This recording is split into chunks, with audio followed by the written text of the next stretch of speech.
Жителите на населбата Трајаново Трло конечно го добија долгоочекуваното мултинаменско спортско игралиште.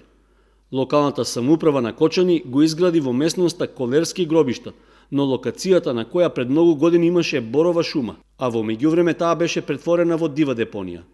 На ова место сега има терен за ракомет, односно за мал фудбал, а во истиот се вцртани 4 места за мини баскет, како и игралиште за одбојка. Терените се оградени со метална ограда и се осветлени со 2 столба со рефлектори за ноќно спортување, а во околината има заштитен појас од 1 метар. На свеченоста по повод предавањето во употреба присуствуваа представници од општинската администрација, од јавните предпријатија и установи, како и местно население. При тоа беше речено дека игралиштето останува во сопственост на граѓаните од населбата и тие треба да се грижат за да не се оштетуваат опремата и реквизитите.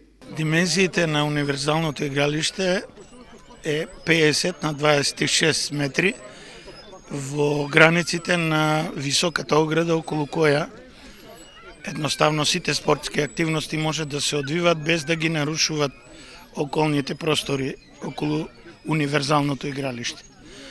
Направивме напори да го оплемениме просторот со високи дрвенести растенија во соработка со колегите од Водовод и да го озелениме целиот тој простор за да ерозијата и идните природни влијанија што подолго ни го одржат формата на игралиштето така како што сме ја замислиле. Вредноста на спортско-рекреативниот центар изнесува приближно 3.200.000 денари. Како придружна содржина се најавуваше дека ќе се уреди и бехатон пешачка патека до игралиштето, што ќе биде долга 90 и широка 2 метри.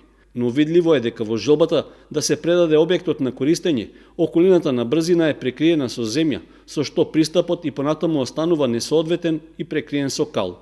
Инаку, целата активност за уредување на просторот во Колерски гробишта дојде по повеќекратните реагирања на граѓаните што живеат во непосредна близина, кои се жалеа на смрдејата и загадувањето од дивата депонија во непосредна близина на нивните домови.